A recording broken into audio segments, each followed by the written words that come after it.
in partnership with CommSec. All right, let's go to Tom Piotrowski with a look at the numbers today. So how are we starting off today, Tom?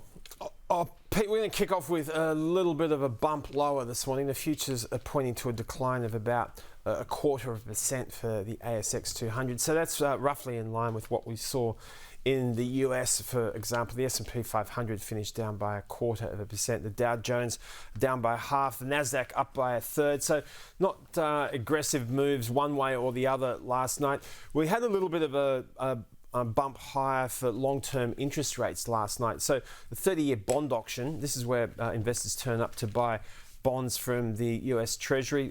So this went off at a higher level. So very long-term interest rates moved higher on the back of that. And then that had a little bit of an impact on stocks, but probably at the margins. We've got some inflation data out of the US next week, which might play into how things pan out over the course of the next couple of weeks. So that would definitely be at the back of people's minds. We had quite a few earnings to navigate in the US last night. Eli Lilly, Pete, this is one of the world's largest drug makers, but they released some trial figures around their weight loss pill, which missed the market's expectations. And even though they had quite good earnings, they upgraded their earnings expectations for the full year. The stock fell by about 14%. So that was one of the reasons that the healthcare stocks underperformed in the US.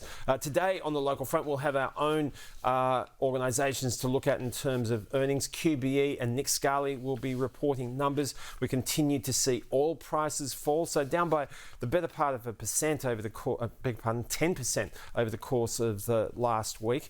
So energy stocks might be under pressure today. $63.80 for a barrel of West Texas Intermediate crude oil, all up by about 1%. We've seen the Aussie dollar move higher on the back of US dollar weakness, so it's trading at 65.2 US cents.